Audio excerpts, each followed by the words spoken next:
네. 글로벌 모니터 김수원 대표님 어서 오십시오. 네, 안녕하십니까. 네. 네. 조직 전문. 네. 네, 오늘은 이제 쓰레기가 네. 우리 이제 조금 뭐 좀 고급 단어로는 이제 폐기물 그렇게 이야기를 하죠. 네. 그 폐기물, 쓰레기가 돈이 되는 이야기. 그리고 왜 기업들이 그런 쓰레기 폐기물 회사를 M&A 하기 위해서 심지어 그런 폐기물 회사를 인수하는데 1조 원 뭐 1조 원 이상의 돈을 쓰고 있거든요. 그래서 왜 이렇게 그 계획을 그 쓰레기 회사 M&A에 그렇게 투입을 하는가 하는 부분에 대한 이야기를 좀 말씀을 드리겠습니다. 쓰레기가 그 폐기물이 지금 그 돈이 되고 있는 건 맞아요. 그런데 우선 그 폐기물 그 자체가 돈이 되기도 합니다. 왜냐하면 그걸 재활용 품을 뽑아낼 수 있거든요. 그 폐기물에서. 네. 두 번째로 그 폐기물 재활용을 못하는 것들은 어차피 매립이나 소각을 해야 되니까 매립이나 소각을 하면서 또 이제 그 처리 단가, 처리 비용을 받기 때문에 또 그게 돈이 되는 측면이 있죠. 그래서 저는 이제 이거 옛날부터 그런 생각을 한번 해봤습니다. 우리 저 인간 쓰레기도 매립하고 소각하는데 그게 돈이 되는 것 같으면 왜 거기 있잖아요. 무지개 택시? 그 무지개 택시에 우리 김도기 기사님 같은 분들이 세상에 좀 많이 나타날 텐데 하는 생각을 해봤는데 모르시죠? 무지개 택시 김도기 기사님. 그거 안 척해요. 뭐 모르겠어요. 뭔가 설명해 주실 것 같은데.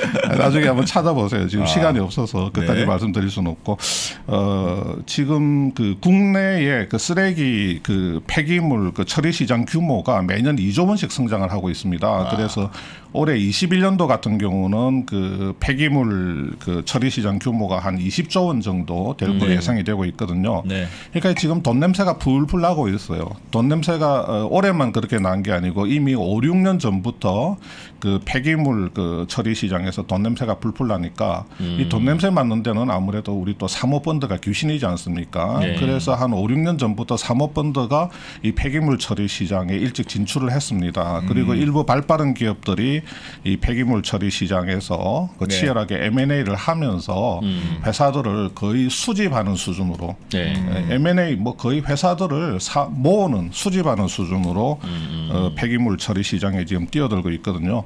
그래서 일찍 그 폐기물 처리 시장에 진출한 사모펀드들 같은 경우는 그 이 업체를 사고 팔아서 한 번에 뭐 거의 수천억 원씩의 그 차익을 남기고 뭐 그렇게 하고 있습니다. 이 쓰레기 이제 폐기물을 우리가 크게 두 가지로 나눠 보면 사업장 폐기물이 있습니다. 우리가 흔히 그 공장 또 이제 건설 현장 같은 데서 나오는 폐기물, 그게 이제 사업장 폐기물이고, 두 번째로는 생활 폐기물. 뭐 글자 그대로 이제 우리 가정에서 나오는 그 폐기물들, 그 생활 폐기물들, 이렇게 이제 크게 두 가지로 나눌 수가 있거든요. 근데 사업장 폐기물이 전체 폐기물에서 차지하는 비중의 한 80% 이상이 됩니다. 어떨 때는 뭐 한 85%, 90%까지 올라가고 그만큼 이제 사업장에서 나오는 그 폐기물이 엄청나게 많다는 거죠. 근데 여기 사업장에서 나오는 폐기물도 크게 봐서 이제 한 두 가지로 나눌 수 있는데, 우리 저 건설 폐기물 같은 거 있지 않습니까? 건설 폐기물 같은 거는 그냥 일반 사업장 폐기물로 분류를 하고 지정 폐기물이 있습니다. 그 지정 폐기물의 그 가장 대표적인 형태가 의료 폐기물. 의료 폐기물 같은 거는 이제 병원에서 나오는 폐기물이기 때문에 예컨대 뭐 이렇게 감염병 그 환자들이 쓰던 거라든지 아니면 뭐 수술실에서 나오는 거라든지 하는 것들은 조금 이제 좀 위험하잖아요, 솔직히. 이제 우리 코로나 또 이렇게 치료 받으신 분들이 쓰던 거라든지 뭐 이런 것들 위험하기 때문에 이 의료 폐기물은 지정 폐기물로 이렇게 지정을 해가지고 굉장히 조심해서 다뤄야 됩니다.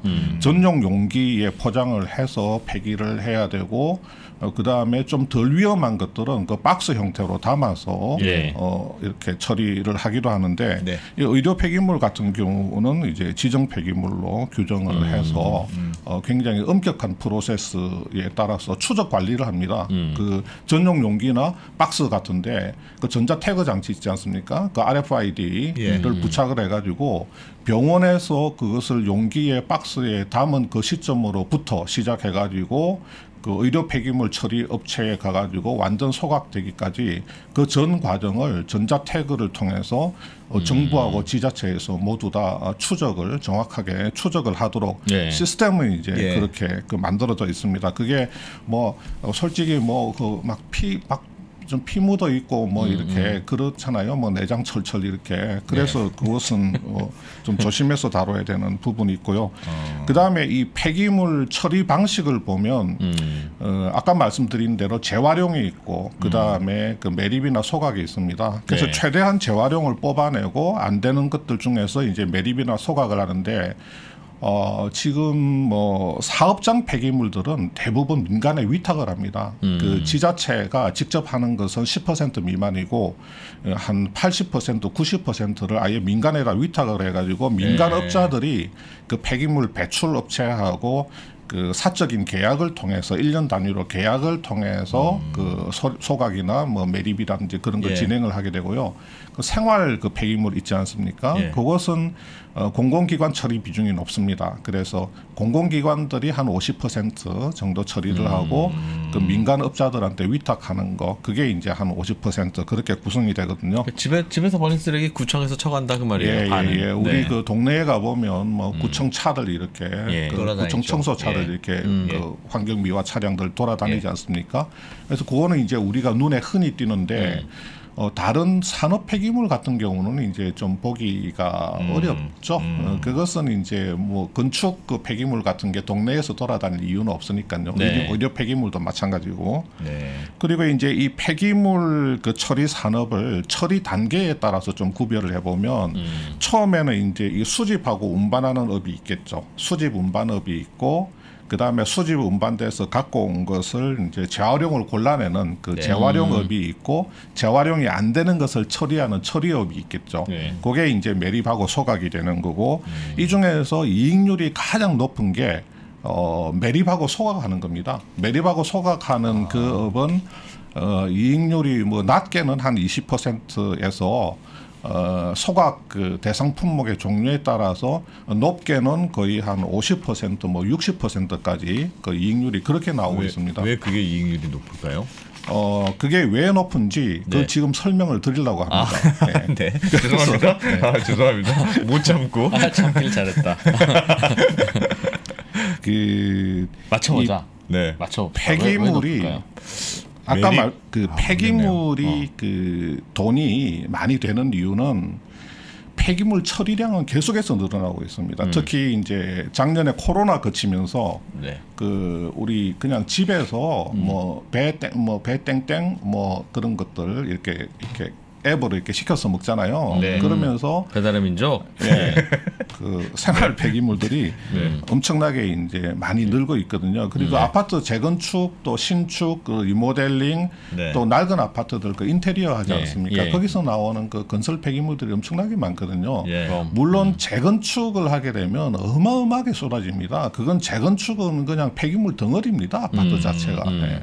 덩어리고 그다음에 이제 뭐 신축을 해도 폐기물들이 나오죠. 이렇게 신축을 해도 그 원자재 같은 거를 100% 다 쓸 수는 없거든요. 거기서 남는 짜투리들도 있을 거고 여러 가지 있지 않습니까? 거기서 그래서 신축에서도 이제 그 건설 폐기물들이 좀 나오고 리모델링은 이제 뼈대만 남겨놓고 나머지는 이제 전부 다 이제 갈아엎는 거니까 네. 재건축보다는 못하지만 거기서도 이제 건설 폐기물들이 많이 나오죠. 예. 그 인테리어 이제 집에 인테리어 하잖아요. 네.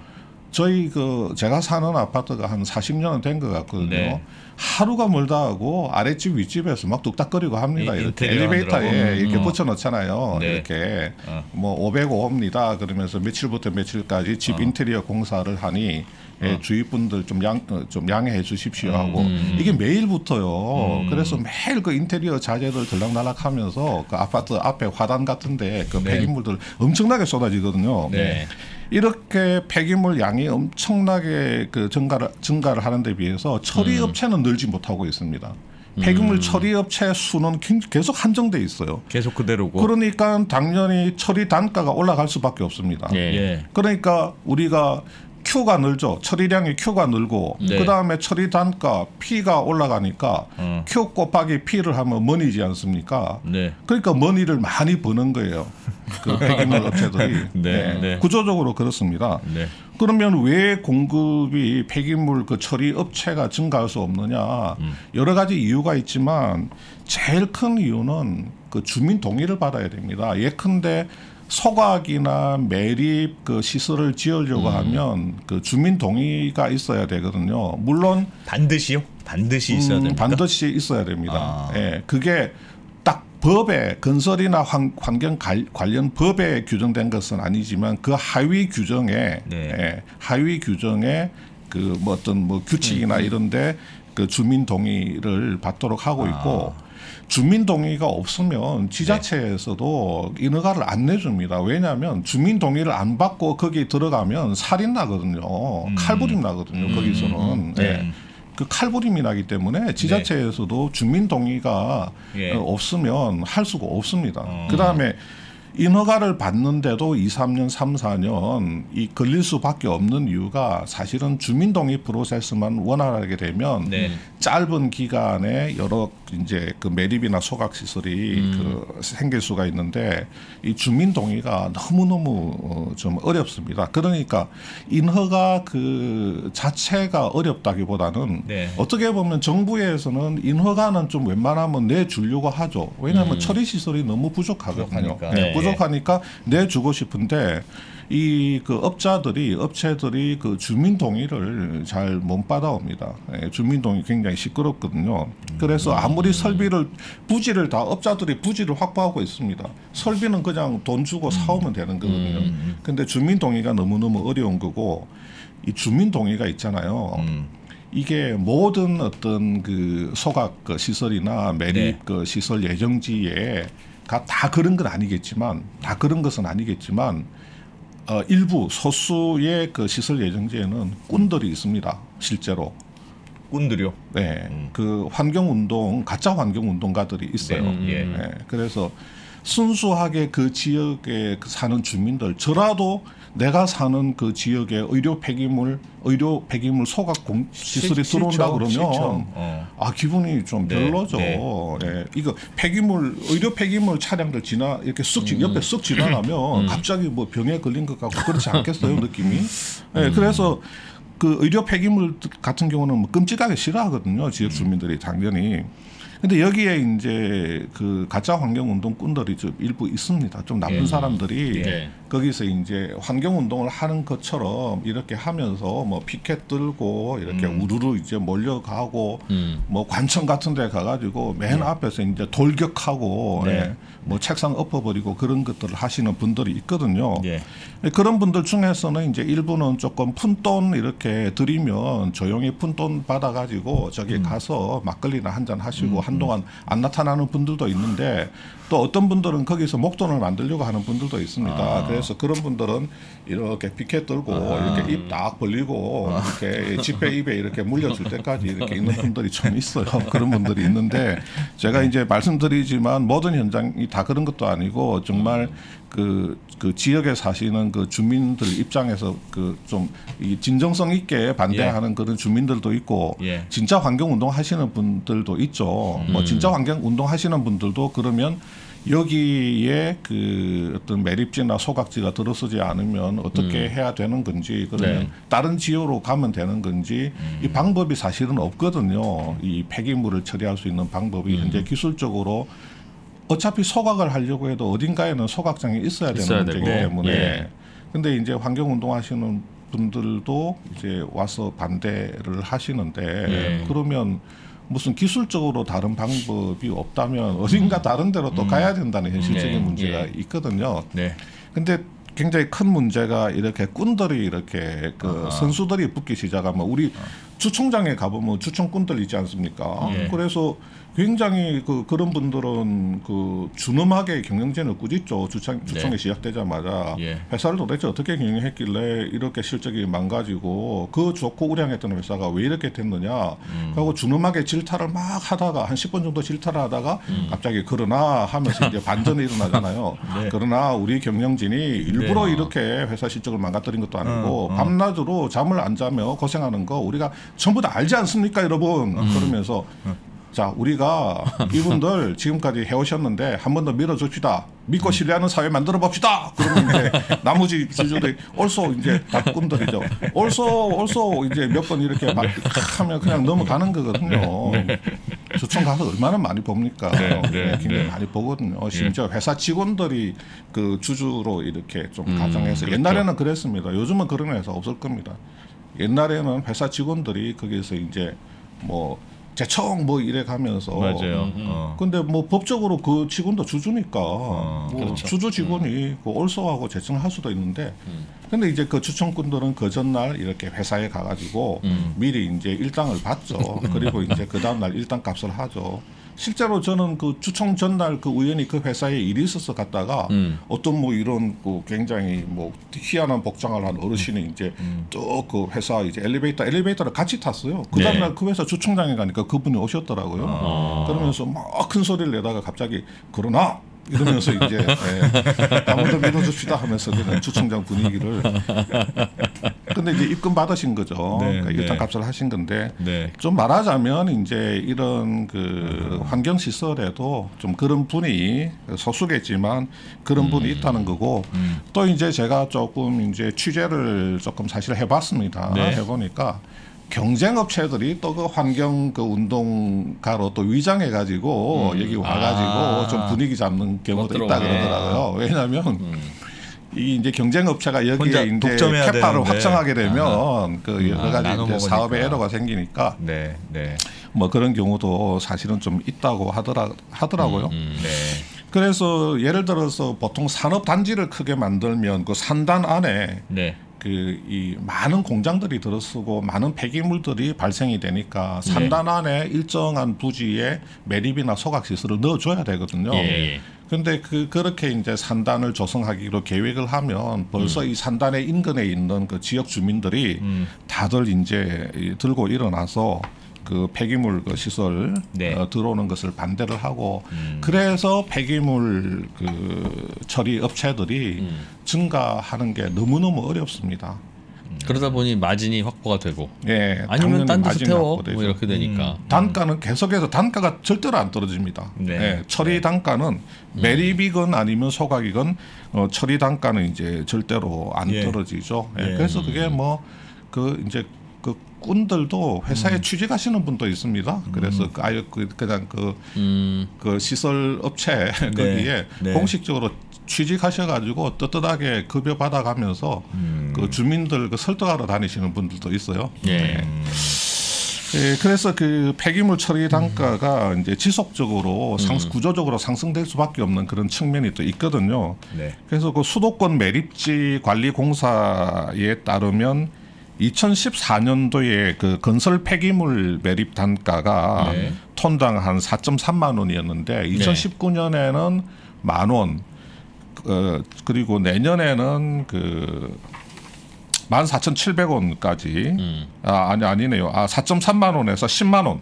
그러니까 그게 언제 2014년에 건설 폐기물 그 톤당 처리 단가가 43,000원이었는데 2019년에 그러니까 5년 만에 10만 원으로 오르고 내년에는 이게 147,000원으로 그렇게 고시가 되었답니다. 그 수도권 그 매립지 그 공사에서 그렇게 올라간다고 고시가 되었답니다. 그러니까 이게 매립 단가라고 하는 것은 철저하게 그냥 수급에 의해서 결정이 되는 겁니다.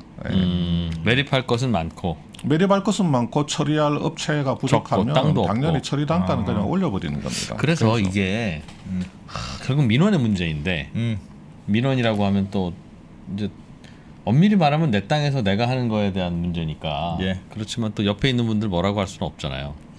우리가 주택을 공급할 때도 이만한 땅에 신도시 공급하려면 택지개발 촉진법이 있어서 일정 부분 이상 뭐 동의를만 해주면 다 내보낸다든가 아니면 아예 국가 그냥 지정해서 다 내보내고 아파트 짓는다든가 폐기물 처리하는 것도 뭔가 그런 법을 만들어서 뭐 하나 할 때 의무적으로 하나 넣어야 된다. 그러니까 어떤 지역이 여기서 폐기물 처리를 하면 그나마 괜찮을 것 같은데 네. 사람들 적게 사시니까 예. 안 사시지는 않잖아요.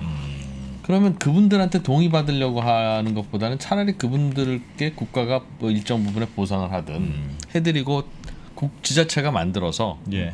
사이트를 그거를 임대를 해주면 결국은 폐기물 처리 업체의 마진이라는 건 그 사이트를 갖고 있는 것에 대한 땅 장사인데 네. 그걸 왜 지자체가 만들어서 주면 인구 적은 지자체일수록 그런 땅이 많을 거 아니겠어요. 그러니까 세수 확보에도 도움이 되고 그걸 민간 업체 보고 알아서 너희들이 뭐 그 동의를 받건 뭘 하건 알아서 하고 동의 받았으면 수고했네. 그럼 네. 앞으로 대대손손 많이 먹어. 하는 그 구조가 네. 지금은 이제 그런 구조 네. 그렇게 이제 돼 있죠 그래서 구조적으로. 폐기물 네. 처리도 공영 개발을 해야 된다. 네. 화천대유 같이 그런 업체들이 많다는 거잖아요 요즘에. 네. 그렇죠. 그렇죠. 뭐 아니 약간 대장동하고 비슷합니다 사실은. 대장동하고 비슷하고. 네. 그래서 지금 뭐 나중에 말씀드리겠지만 네. 그 지방에 조그만 그 폐기물 처리 업체를 갖고 있는 분들이 지방에 건설하시던 분들이나 시행업체 하시는 분들이 많아요. 이제 건설이나 시행업체 하다가 이 폐기물 같은 거 이거 야, 좋겠네 해서 돈이 이제 하시는 되는구나. 분들 네. 있고 또 이제 조직 생활에 몸담고 계신 분들 중에서 네, 일부가 네. 이거 돈이 되겠다 해서 그 조직 생활 하시는 분들은 또 이권에 굉장히 또 밝으시잖아요. 네. 네, 그래서 또 이제 또 조직 생활 하시는 분들은 남의 걸 이렇게 뭐 빼앗기도 합니다. 이렇게 예, 조금 힘이 좋으시니까 그 좋은 힘을 이용해서 남의 것 이렇게 갖고 오시기도 하고. 네. 예, 그래서 그 우리가 그 폐기물 처리 예. 업체들이 조직에 몸담았던 분들이 예. 지금도 운영하고 있는 회사들 아직도 지방에 가면 좀 많이 있고 네, 많이 있습니다. 예. 그 지역의 폐기물 처리 업체들이 그 이제 조직 조직인들이 조직 인더스트리였다. 예, 그런 경우가 많았죠. 예. 오거닉 인더스트리. 네. 네. 그게 그런 어떤 조직인들이 많이 장악을 하고 있던 그런 비즈니스가 사실은 네. 뭐 2013년 4년부터 맥콜이라든지 아니면 그 JP 모건 같은 그 사모펀드들이 네.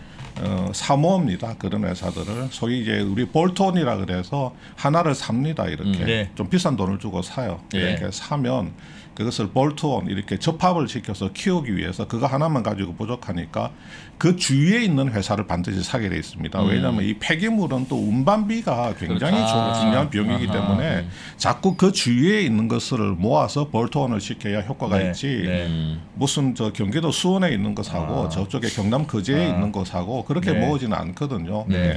그래서 이제 주위에 있는 것을 모으려고 하다 보면 그 조직인들이 하는 그런 회사들이 있습니다. 그러면 그 조직인들한테 좀 비싼 값을 주고 이렇게 네. 계속 사 모으는 거죠. 예.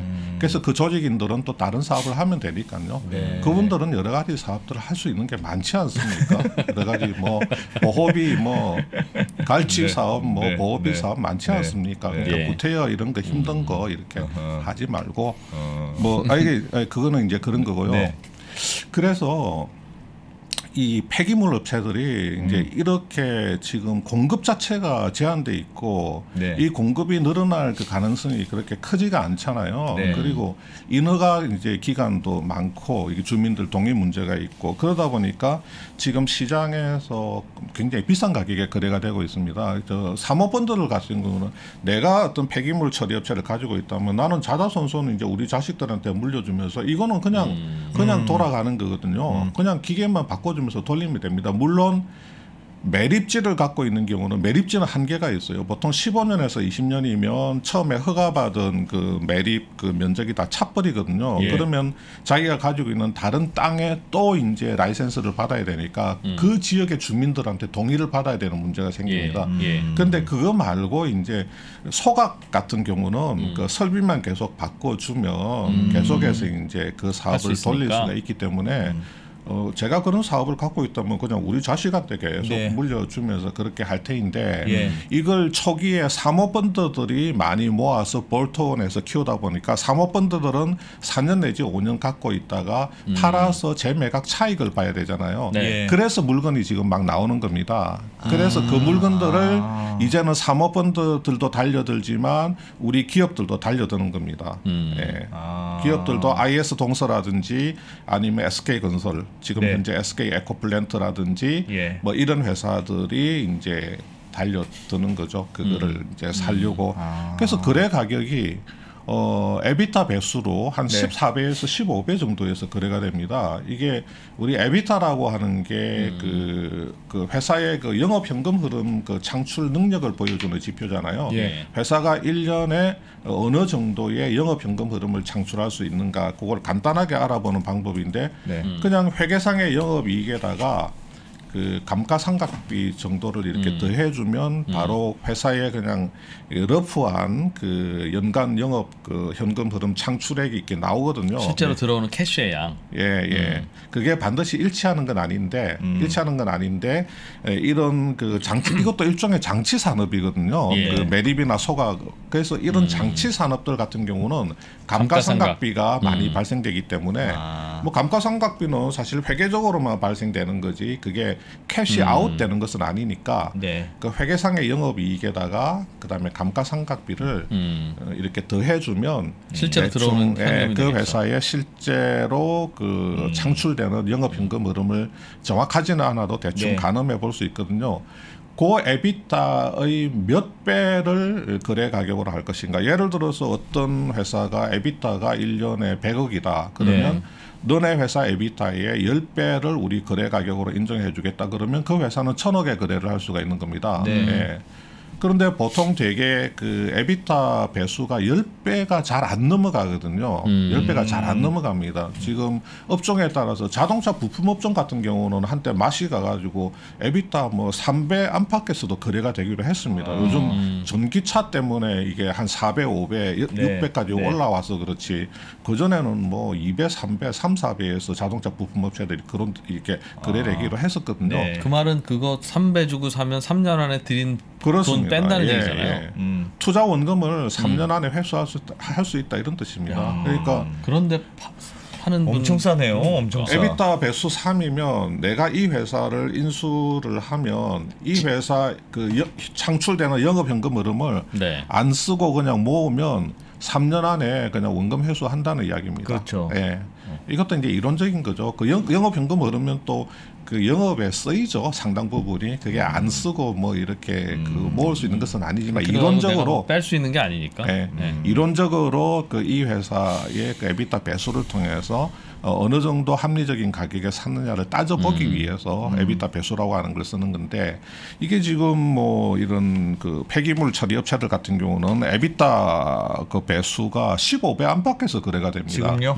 예, 그러니까 굉장히 에비타 1년에 에비타 100억 나오면 1,500억 정도. 1년에 에비타가 한 1,000억 1년에 에비타가 1,000억 나오면 1년에 에비타 1,000억 나올 수 있거든요. 예. 1년에 에비타가 1,000억이 나오면 1조 5천억에 거래될 수가 있다는 겁니다. 그래서 지금 1조 넘게 거래되는 매물들이 지금 등장하고 있는 거거든요. 와. 그 얼마 전에 우리 쌍용차 인수한 네. 에디슨 모터스. 에디슨 모터스 그 강영원 회장 그분이 강영검 회장도 폐기물 이거 해가지고 맞습니다. 돈 버신 분이에요. 했다가, 예. 그것도 맞습니다. 사모펀드한테 팔아서 그때 돈 네네 벌었죠. 맞습니다. 예. 그 매물이 이제 또 나온다는 거죠. 그분이 그렇죠. 그때 한참 사모펀드들이 많이 살 때 폐기물 인수했다가 그래서 사모펀드에 팔아서 큰 돈 벌었는데 그렇게 모아놓은 사모펀드들이 지금 다시 판다. 그렇죠. 그러니까 저는 뭐 아니 쭉 가지고 있으면 안 돼요 사모펀드? 그 이익도 계속 나는데. 지금이 사모펀드 같은 경우는 지금이 좋은 가격이 자기들 좋은 시기라고 자체 돈이 생각하나? 아니고 투자자들 돈입니다. 퇴근해야죠. 퇴근해야 예, 되니까. 그래서 LP들 투자자들이 있기 안승찬 기자 여기서 때문에 계속 이 방송 해도 되죠. 우리야 좋지. 예, 그 투자자들한테 투자 차익을 빨리 줘야 되니까. 예, 돌려줘야 되기 때문에 아. 뭐 그래서 이제 그렇게 많이 벌어다 주면 또 LP들이 이 운용사를 사모펀드 운용사를 믿고 또 계속 돈을 맡기는 거죠. 예. 그래서 저는 그 피리를 했다고 했는데 아니 PD해서 어디 돈 땡길 데도 없을 텐데 어떻게 네. 저렇게 에디슨 모터스라고 하는 사업을 했나 그게 좀 궁금했는데 네. 며칠 전에 어디 술자리에 가서 그 이야기가 나왔어요. 네. 에디슨 모터스 이야기가 나왔는데 네.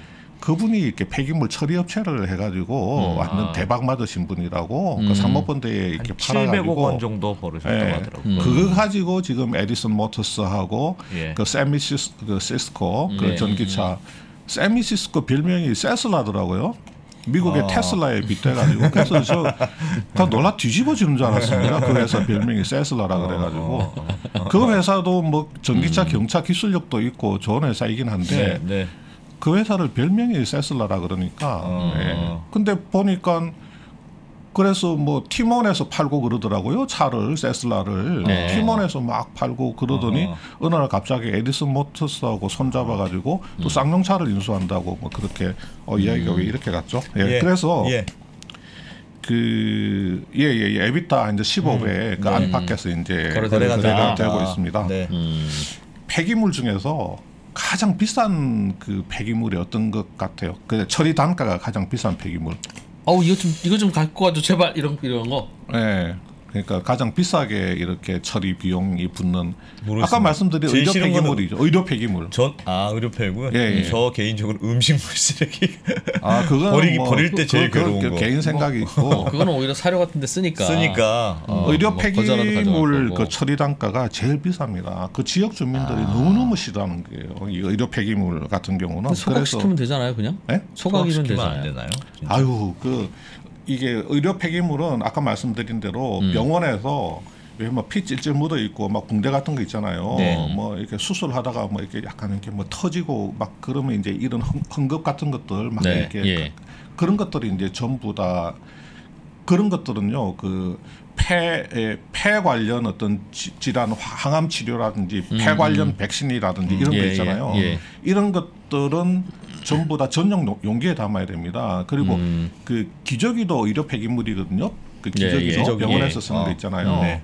그래서 어린애들이 그냥 일반적으로 똥오줌 못 가리는 애들이 차는 기저귀는 그것은 그냥 일반 폐기물입니다. 그럼 애들이 그냥 차고 다니는 똥오줌 못 가리니까. 근데 어른들 이제 어르신들이 이제 아프셔가지고 병에 걸린 어르신들이 뭐 감염병이라든가 이래가지고 차는 기저귀들 있잖아요. 두 분 중에 기저귀 차고 계신 분 없죠? 그런 기저귀 있잖아요. 그런 기저귀는 그 감염병의 우려가 있기 때문에 그거는 전용 용기에 담아서 철저하게 그 보내야 되고 일반 생활 그 폐기물은 제가 알기로는 15일 내지 30일 안에만 소각을 하면 되는데 의료 폐기물은 4일인가 5일 안에 전부 다 해야 됩니다. 폐기해야 돼요. 다 해야 됩니다. 그리고 그 병원에서 나오는 것 중에서도 감염 우려가 적은 것은 박스에 그냥 일반 박스에 담아서 처리를 해도 되는데 그것도 다 규정이 다 있습니다. 전자 태그 붙여가지고 다 추적을 다 해야 되고 그래서 지역 주민 우리 동네에서 의료 폐기물 의료 폐기물 차 안에 뭐가 들어 있을까요? 그냥 뭐 여러 가지 뭐 이렇게 막 피 묻고 뭔가 이런 뭐 바이러스 같은 게 묻어 있는 그런 뭐 이상 옷이라든지 기저귀라든지 그거 들어 있을 거 아닙니까? 그러면 전용 용기 안에 들어 있다고 하더라도 그게 지금 우리 동네에 그걸 실은 트럭이 계속해서 왔다 갔다 하고 그거 소각하면 소각장에서 연기 날 거 아닙니까? 그러면 저 연기가 우리를 향해서 날아온다고 생각할 거 아니에요. 그러니까 그냥 아픈 거예요. 그 시설에 들었으면 괜히 그냥 매일 아픈 것 같고 아플 것 같고 그런 느낌이 드는 거죠. 그래서 그래서 이 의료 폐기물 업체는 전국에 14곳밖에 없습니다. 그건 별도로 허가된 라이센스를 따로 받아야 되고 서울에는 아예 없어요. 있을 수가 없어요. 서울에는 아예 없고 수도권에 겨우 3군데 있습니다. 있고 의료 폐기물 처리 업체가 없는 도도 있어요. 강원도. 그럼 옆도로 보내야 돼요? 옆도로 가야 됩니다. 그 다음에 저희 충청권에도 있고 호남권에도 있습니다. 없는 도가 있어요. 의료 폐기물. 그만큼 옛날에 만들어서 쓰던 거는 쓰는 건데 그 시설화되어 있는 거 새로 이게 인허가가 못 나가는 겁니다. 주민들 때문에. 그래서 지금 그 동네는 병원이 적어서 그럴 수도 있어요. 인구도 자꾸 줄고 그러니까. 그래도 의료 폐기물 처리 한 도 안에 하나의 의료 폐기물 처리 그 시설조차도 이제 없는 그 도가 있다는 거는 아무리 인구가 좀 적다고 하더라도 지금 경기도 연천에 가면 주식회사 도시환경 또 경기도 용인하고 포천에 그 이거는 이제 글로벌 업체인데 그 스테리사이클이라고 하는 이런 의료 폐기물 그 처리 업체도 수도권에도 딱 3군데밖에 없어요. 우리나라 전체의 의료 폐기물의 50%가 수도권에서 이렇게 배출이 되거든요. 그런데 14곳 중에서 수도권에 3개밖에 없어요. 그 3곳이 그 물량을 독점하는 거예요. 뭐 좋게 말하면 그 사람들 입장에서는 독점인 거고 이제 우리 일반 시민들 입장에서는 의료 폐기물이 정말 저렇게 그 뭐라 그럴까 좀 깝깝하게 처리가 된다고 할까요? 그런 빨리빨리 소각시키고 해야 되는데 그래서 의료 폐기물 처리 그 실태가 사실은 실제로 현지 실태 조사를 가보면 제 생각에는 엉망인 데가 많을 겁니다. 철저하게 100% 규정대로 못합니다. 우리 국세청에서 세무조사 가면 그 어떤 그 하늘을 우러러 한 점 부끄럼이 없다는 업체들도 다 걸리거든요. 제가 아는 그 어떤 후배가 그 회사 자기 재경팀에 있는데 너네 회사는 어때 했더니 형 우리 회사는 하늘 우러러 한 점 부끄럼이 없는 회사입니다. 국세청에서 가서 조사하니까 엄청나게 털리더만요. 그래서 그 법인세 받은 거 엄청나게 두들겨 맞았어요. 이것도 이게 부끄러운 건지 모르는 거예요. 의료 폐기물 업체는 마찬가지입니다. 이거 규정대로 딱딱 해가지고 그 창고 안에 밑에 공구리 쳐가지고 박스에서 절대로 그 물 안 흐르도록 그렇게 포장하고 뭐 며칠 안에 그렇게 처리를 하고 소각을 하고 그거 어렵거든요. 그래서 그거 어렵습니다. 그래서 의료 폐기물은 일반 폐기물 소각 단가가 톤당 20만 원인데 의료 폐기물 소각 단가는 지금 50만 원입니다. 2배가 넘습니다. 그런데 이게 앞으로 연 5% 이상 올라갈 걸로 계속해서 연 5% 이상 그 올라갈 걸로 그렇게 그 예상이 되고요. 그 중에 상장사도 있습니까? 상장사가 이 상장사가 제가 의료 폐기물 전문 상장사가 지금 잘 기억이 안 나네요. 그 의료 폐기물 관련해서는 의료 폐기물의 말씀하신 대로 90%가 그러니까 부피로겠죠? 뭐 부피든 질량 무게로 하겠죠. 90%가 기적이에요. 그렇지 않습니까? 기적이 많습니다. 기적이 엄청나게 많아요. 기적이라서 작년 1월인가? 작년 1월에 법을 만들어서 인간적으로 기저귀는 일반 쓰레기로 따로 분류하자. 그 정도는 괜찮지 않냐? 그러니까 논란은 있죠. 말씀하신 대로 그게 뭐 감염 우려도 있고 그렇게 뭐 논란이 있으나 그거 그렇게 하면 다른 의료 폐기물을 소각할 방식이 없다, 방법이 없다. 그래서 완화시켜 준 거죠. 그래서 그거는 빼줬어요. 그거는 빼줘서 요즘은 당분간은 의료 쓰레기 그 소각 업체들이 약간 헐렁하긴 한데 점점 더 이제 고령화되고 그러면 뭐 병원에서 계속 계시는 분들 많고 하니까 더 늘어나겠죠. 그래서 기저귀도 일반 기저귀는 이거는 그냥 일반 폐기물로 좀 해주자. 그리고 이제 예를 들어서 감염병 그 환자가 썼던 기저귀라든지 이런 것만 이제 의료 폐기물로 하자 그렇게 돼 있고요. 작년에 그 사모펀드 KKR 알죠? 그 세계 최대 그 사모펀드. 뭐 있는데 그거. 콜버그 크레비스 로버츠라고요. 이야, 발음도 1976년에 그 베어 스턴스 출신 3명이 나와가지고 만든 사모펀드 아닙니까? 그래서 1988년에 RJI 레이놀스를 310억 불에 그 LBO M&A를 해가지고 또 세계적인 이슈가 됐던 그런 이 사건을 다룬 그 문 앞의 야만인들이라고 하는 그런 책도 나와 있잖아요. 뭐 상식인데. 그래서 이 KKR이 작년에 그 의료 폐기물 전문 회사 ESG 그룹이라고 있습니다. 그 ESG가 있고 ESG 뭐 창원, ESG 뭐 광주, ESG 경산 이러면서 지역 이름을 붙였기 때문에 이렇게 이제 그냥 ESG 그룹이라고 할 수 있는데 이걸 9천억 원에 샀어요. 의료 폐기물 업체를. 이게 에비타 15배 아니면 16배 정도 될 겁니다. 그래서 엄청 비싸게 주고 샀는지 안 샀는지는 나중에 알 수 있는 겁니다. 지금은 비싸게 주고 샀다고 볼 수는 있지만 이 회사가 예를 들어서 에비타가 천억을 에비타를 받는데 2천억이 나오고 또 지나서 3천억이 나오고 4천억이 나오면 3, 4년 안에 4, 5년 안에 그 투자 원금만큼의 에비타가 창출돼 버리면 결과적으로 싸게 산 겁니다. 근데 지금 에비타 15, 6배에 잘 거래가 되지는 않기 때문에 지금 현재로는 상당히 비싸게 주고 샀다고는 보지만 KKR은 다 계산이 있겠죠. 글마들 머리가 나쁜 놈들도 아니고 분명히 지들은 이렇게 엑셀 해가지고 이렇게 돌릴 겁니다. 돌려가지고 이거는 14배, 15배, 16배 주고 사도 이거는 싸게 산 거다. 바보 같은 놈들. 그러면서 웃고 있을 수도 있죠. 그 사람들 입장에서는. 그다음에 SK건설 있지 않습니까? 그 회사 이름을 SK 에코플랜트로 바꿨잖아요. 친환경 기업으로 가겠다. 그래가지고 여기가 작년에 그 의료 폐기물 업체를 한 2개 정도 샀습니다. 그래서 전남 장흥의 이메리원이라고 하는 회사하고 그린 환경 기술이라고 하는 회사를 샀는데 요때 에비타가 지금 알려지기로는 14배 내지 15배 정도에 산 걸로 알려져 있습니다. 그래서 SK 에코플랜트는 지금 폐기물 업체를 수집하고 있는 회사입니다. 이 회사는. 지금 12개를 샀어요. 최근 1년 동안에. 와. 그래서 1조 8천억 원을 그 폐기물 처리 업체에 사는데 그 돈을 지금 엄청나게 지금 투입을 하고 있죠. 그걸 하기 위해서 플랜트 사업 부문을 물적 분할해서 그냥 지금 파니까 그 플랜트 사업 부문에 속해 있던 임직원들은 하루아침에 SK 그룹 직원에서 그 팔려 나가는 그 사모펀드가 지금 뭐 인수를 한다고 하더라고요. 그 이제 사모펀드 이제 관리를 받게 되니까 안에서 굉장히 시끄럽습니다. SK 건설 이름이 바뀐 SK 에코플랜트 상장을 한다 그러거든요. 아마 지금 상장 예심 통과됐나요? 아마 늦어도 내년 상반기에는 상장을 합니다. 이 회사는. 그래서 지금 상장 준비용으로 지금 폐기물 업체를 수집한다는 이야기도 있고 또 뭐 SK 그룹 같은 경우는 뭐 ESG 그러면서 환경 쪽으로 워낙에 많이 신경을 쓰니까 회사채 발행해서 그거 사들이면 회사채 이자보다 사들인 업체에서 나오는 현금 흐름만 많으면 그럼요. 예, 맞습니다. 예.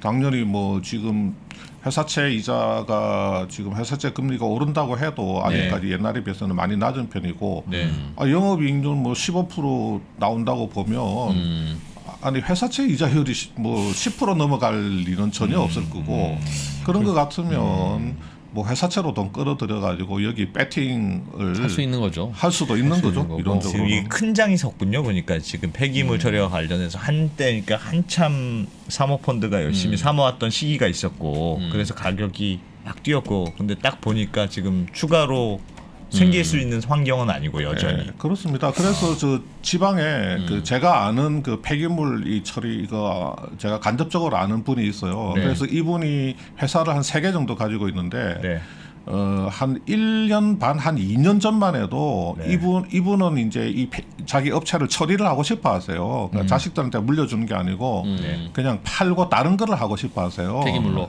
왜냐하면 이게 일단은 아까도 제가 처음에 도입부에 쓰레기라고 이야기를 했는데 뭐 폐기물이나 쓰레기나 뭐 그냥 같은 거 아닙니까? 어차피 우리가 그냥 배출하는 거니까 자식들한테는 좀 좋은 사업을 물려주고 싶은 겁니다. 자식들이 이거 뭐 피 찔찔 묻어 있는 이거 폐기물 이런 거 이제 하는 거 그게 싫으신 거예요. 진짜 잘할 수 있는데. 그게 싫어가지고 조금 더 첨단적인 거, 뭐 메타버스라든지 있잖아요. 메타버스라든지 폼 나는 거, 뭐 뭔가 이런 좀 우리 자식들은 좀 그 부모님 마음이 다 그런 거니까. 그래서 2천억에 팔려고 하다가 지금은 7천억, 8천억을 생각하고 계세요. 지금 1년 반 만에. 1년 반 만에 가격이 그래서 그렇게 됐어요? 될 수 있으면 1조 넘어갔으면 좋겠다 이런 바람을 가지고 계십니다. 지금 1조는 좀 넘어갔으면 좋겠다 이런 바람을 갖고 계세요. 왜냐하면 실제로 주위에서 이렇게 되는 거 이분이 또 저기 의료 폐기물 쪽 하시는 분이에요. 어차피 방송이 수만 명에게 나가는 거기 때문에 말씀 크게 하셔도 됩니다. 우리끼리 하는 얘기야. 조용히 들은 얘기라서 문 대표님이 조용히 얘기해주고 싶은 거야. 그래서 야, 그 회사가 말이야. 그러면 크게 말씀드리겠습니다. 1조. 그래서 그 회사가 지금 그 어르신이 1조 넘게 그게 의료 폐기물 회사예요. 그러다 보니까 연성장 폐기물 처리 단가 연성장 5% 이상 가기 때문에 그 이 어르신이 지금 1조 넘게 받아야 되겠다는 내심 그런 생각 갖고 계세요. 네. 그게 제일 핫한 매물이 되겠군요. 의료 폐기가 말씀하셨던 대로 제일 비싸게 요즘 받으니까. 그래서 이거를 사가지고 어떤 기업이 사면 볼턴을 또 시켜야 됩니다. 그런데 볼턴 할 수가 없어요. 전국에 14곳밖에 없기 때문에 이 의료 폐기물 업체들은 볼턴을 하려고 하면 옛날에 했어야 됩니다. 그래서 옛날에 그 어디죠? 그 앵커 에코티 파트너스라고 하는 제 기억으로는 앵커인데 앵커 에코티 파트너스가 2016년도에 코엔텍이라고 하는 의료 폐기물 업체를 인수를 해가지고 추가로 6개를 더 볼트온을 해가지고 KKR한테 9천억에 팝니다. 그때 자기들 2016년에 살 때 800억에 샀어요. 800억에 사가지고 아닌데 조금 그때 그러니까 그게 근데 그 볼트온이라고 하는 게요. 맞습니다. 앵커 에코티 파트너스가 그 ESG 아까 말씀드린 그 ESG 의료 폐기물 하는 ESG 그룹을 사가지고 요거를 이제 4년 만에 4년 만에 KKR한테 8,700억에 파는데 맞을 거예요. 아마 살 때 이 친구들이 거의 뭐 아주 싸게 샀어요. 그때 한 800억 안 되게 산 걸로. 근데 제가 이 얘기를 듣다 궁금함이 생긴 게 지금 이제 예를 들면 폐기물 처리장과 관련돼서 큰 장이 섰고 가격이 이렇게 뛰는 이유가 전제 조건이 폐기물 처리장이 생기기가 정말 어렵다는 거잖아요. 폐기물은 많이 나오는데 그걸 처리해 줄 업체가 없으니까 갈수록 늘고 그러니까 가격이 천정부지로 업체는 증가하기 어렵다. 이게 뭔가 그래도 폐기물이 자꾸 나오니까 이게 폐기물을 좀 늘려야 되겠다는 니즈가 계속 있잖아요. 정부도 그렇고 뭐. 폐기물이 아니라 폐기물 처리장을 폐기물 처리장을 좀 늘려야 되겠다. 그래서 그 프로 말씀하셨던 대로 뭐 그렇게 한다든지 뭐 하여튼 의무적으로 그럼 뭐 이 부지에는 폐기물 처리장을 하나씩 더 만들어라든지 뭐 그런 식으로 정책적 변화가 될 가능성은 없어요. 그렇게 됐으면 좋겠는데 우리가 그 대장동에 대장동 땅을 수용하는데도 그 민간 공영으로 하는데도 그 일부 땅 주인들은 내 집안으로 들어오면 이 사시미 칼로 회를 쳐버리겠다고 그렇게 이렇게 써가지고 이렇게 왜 그 지주 작업 하잖아요. 시행사에서 가서 이제 어르신 뭐 땅 이렇게 계약하시죠. 그러는데 너희들이 내 마당에 한 발이라도 들어오는 순간 내 집에 있는 사시미 칼로 회를 치리라 이렇게 써가지고 그래서 막 이 시행사 애들이 막 들들들 떨었다는 그런 이야기가 있는데 이거 동네에 의료 폐기물 이거 만든다고 하면 진짜 그 제가 아까 칼부림 난다고 하는 게 그냥 밀어붙여서 할 수가 없습니다. 이거는 밀어붙여서 할 수가 없어요. 맞아요. 동네 전봇대 하나도 지금 마음대로 못 세웁니다. 옛날에 그 보면 전봇대도 이게 요즘 이게 전부 다 시골에 다 가거든요. 의료 폐기물 다 도시에는 절대로 못 합니다. 시골에 가서 이제 좀 시골 어르신들을 얕보가는데 시골 어르신들 더 해박하십니다. 건설 폐기물 관리법들 다 외우고 계세요. 환경관리법 다 외우고 계십니다. 그냥 시골 어르신들이 그냥 땡깡 부리는 게 아니고 법조항들 다 꿰뚫고 계세요. 그래서 있는 업체야 그거 뭐 민간 업체니까 지금 와서 어떻게 할 수는 없지만 제가 그랬잖아요. 그 어차피 지자체 같은 곳에서 지자체니까 저렴하게 자금 조달될 거고 그 채권 발행해서 그걸로 폐기물 처리 업체를 그 지자체 소속이든 나라 소속이든 공기업으로 운영하면 그 돈 다 나라 돈인데 물론 그럼 반도체 회사도 공기업으로 하지라고는 할 수 있으나 이게 뭔가 혁신이 필요한 곳이 있고 그냥 그 지대를 먹는 기업이 있어요. 근데 폐기물 처리 업체는 물론 이제 기술 개발도 열심히 해야겠지만 대체로 지대를 먹는 그런 그 기업들이라서 지대를 먹는 기업은 뭐 나쁜 기업 아니죠. 뭐 어떡하겠어요. 먼저 선점했는데 다만 그런 곳은 공기업이 자꾸 들어가서 그들과 경쟁도 하고 공기업도 돈을 벌면 그게 세금 되는 거니까 그걸 멀뚱멀뚱 쳐다보고 있고 그렇습니다. 맞습니다. 그래서 지금 할 일 많아. 그러면 프로. 그래서 폐기물 업체들도 지금 대기업들이 이제 많이 진출해 있거든요. 그리고 사모펀드도 있다 보니까 이 사모펀드들하고 대기업들이 어차피 이게 신규 라이센스가 나와서 늘릴 수 없다면 규모의 경제를 위해서 우리가 볼트온을 하자. 그래서 KKR이 아까 말씀드린 그 KKR도 지금 갖고 있는 그 폐기물 업체가 있고, 예. 그다음에 태영그룹의 그 TSK 코퍼레이션이라고 하는 그 주로 수처리를 전문으로 하기는 하지만 그 일반 폐기물도 이제 매립하는 그 매립 소각하는 그 회사가 있거든요.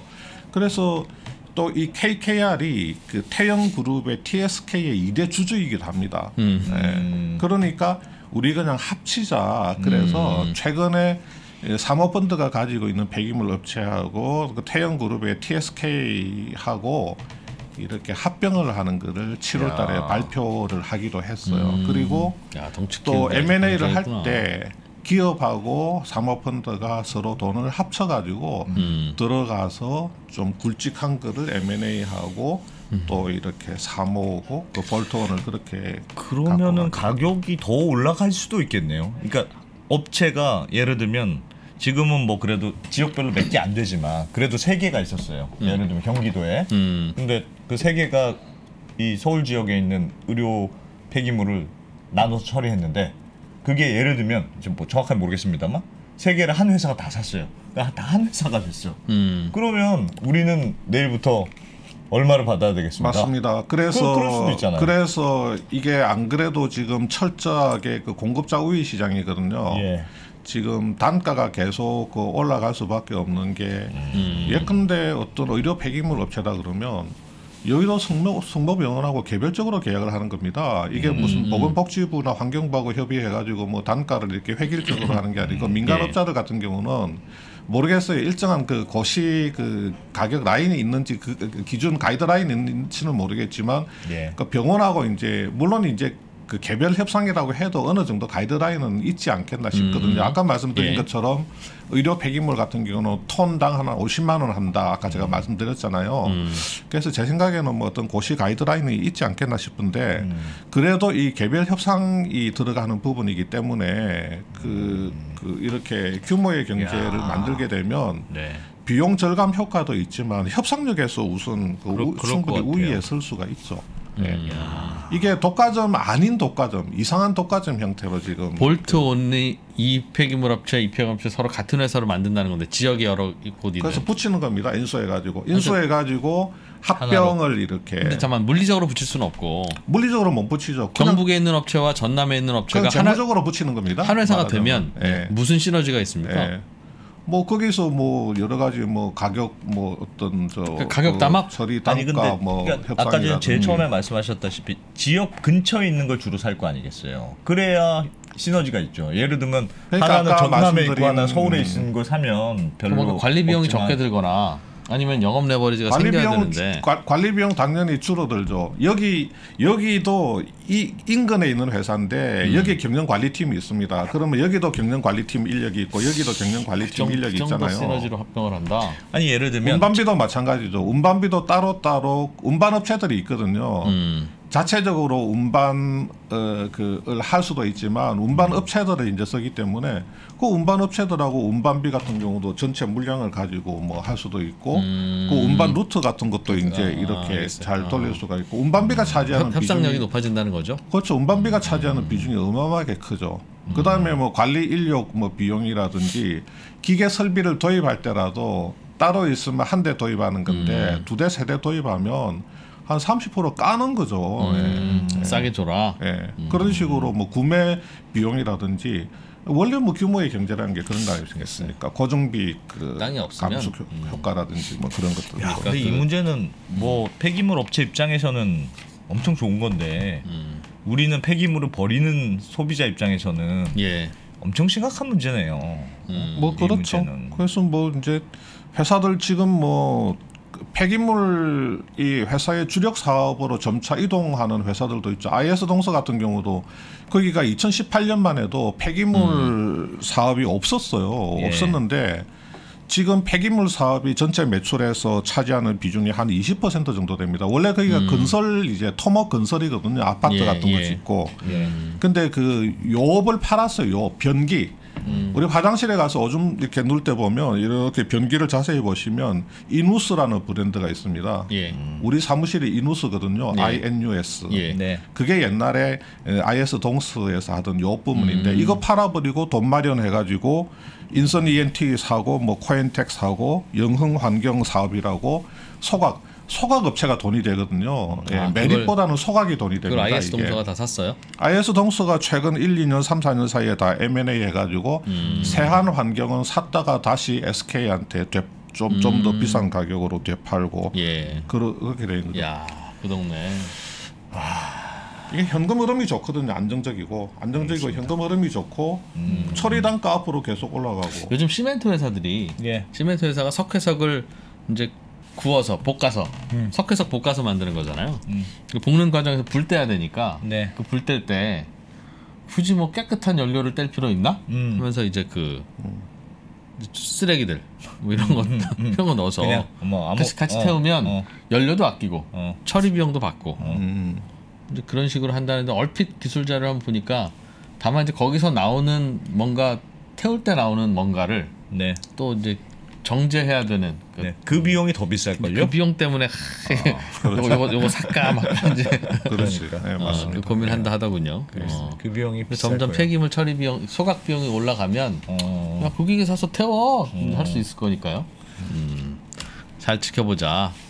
시멘트 회사도 이게 똑같은 시멘트 회사인데 폐기물 처리 업체로 살짝 분류되거나 테마에 올라타는 순간 이게 퍼가 달라져. 그렇죠. 네. 주식시장은 SK 맞습니다. 엔코프렌트가 바뀐다. 네. 자, 글로벌 모니터 김수환 대표와 함께 쓰레기 이야기를 1시간 동안 하다 보니 역시 장사와 사업은 그런 거 해야 되는구나. 이게 뭐 하고 있는 건가 하는 생각을 계속 하게 됩니다. 그렇습니다. 예. 우리도 더 이상 딴 건 못하게 하고 너희만 남아라. 뭐 이런 독점이 돼야 될 텐데. 쓰레기 산업 자세히 지켜보죠. 고맙습니다. 삶의 지혜를 또 줍고 가신 김수환 대표님, 다음 기회에 또 뵙죠. 고맙습니다. 네, 감사합니다. 예전엔 뭐였냐면 이런 거였죠. 어떤 회사 다니세요? 그러면 건설회사, 그다음에 금융회사. 지금 뭐가 나옵니까? 플랫폼 다녀요. AI 회사예요. 이제 우리는 움직이고 있는 중이에요.